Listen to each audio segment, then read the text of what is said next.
same thing. We paying for her life. So how is it that y'all still let that baby leave?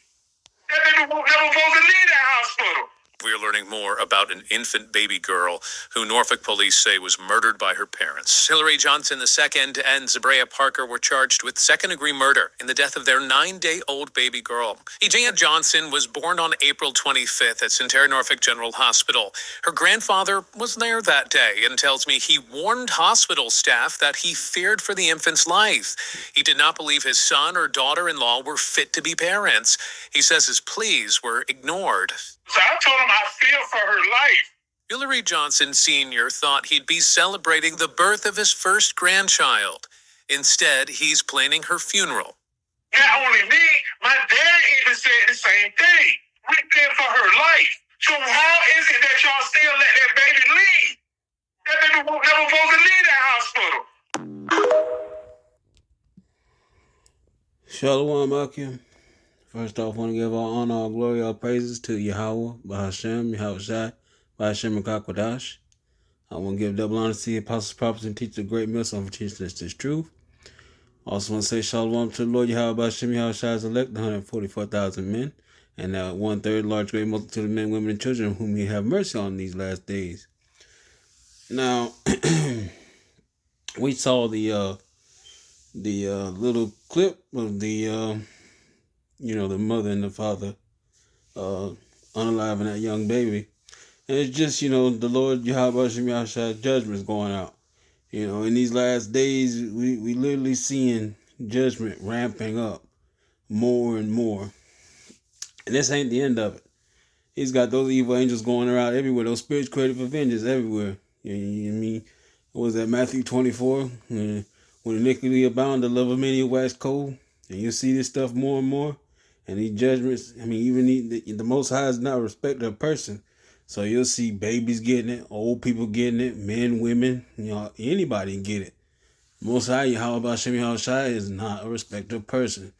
So we got some precepts, and hopefully you guys can follow me along in the spirit. Let's see. No.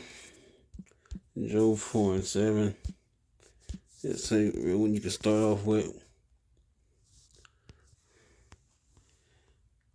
Remember, I pray thee, whoever perished being innocent, or where were the righteous cut off.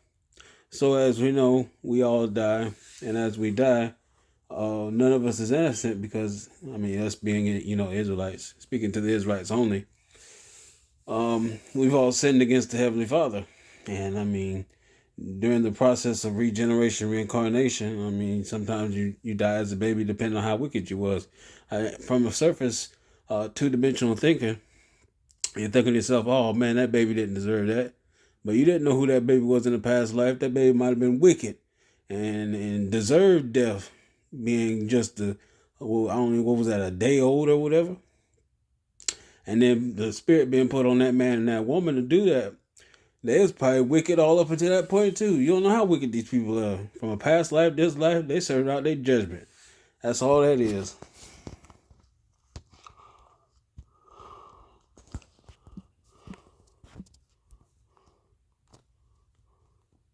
It's Acts 10:34.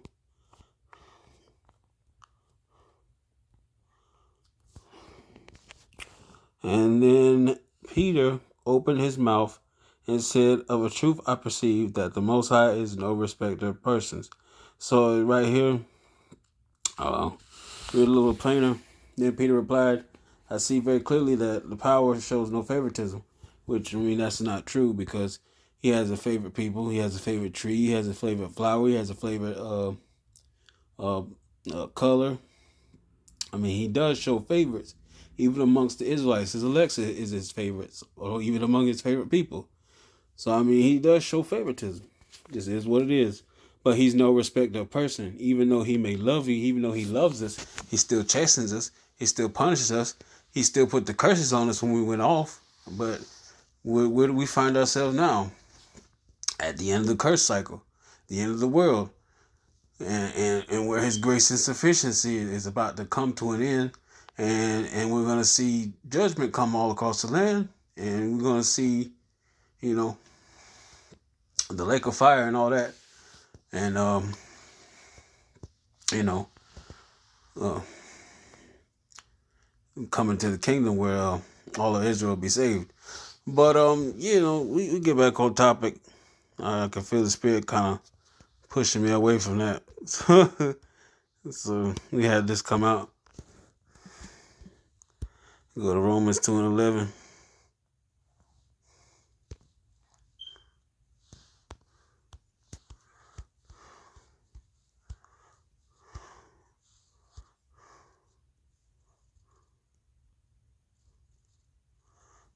Let's see, for Romans 2:11. For there is no respect of persons with power.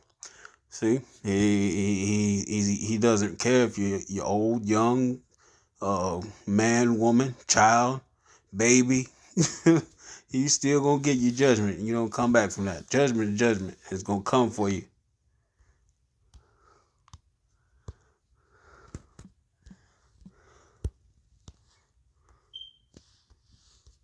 Here's Deuteronomy 10:17.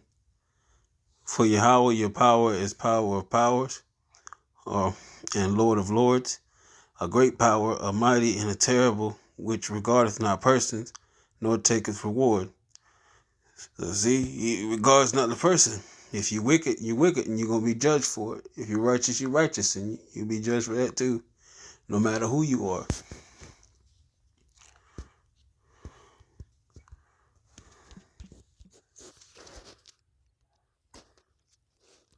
Deuteronomy 16:19. Thou shalt not wrest judgment.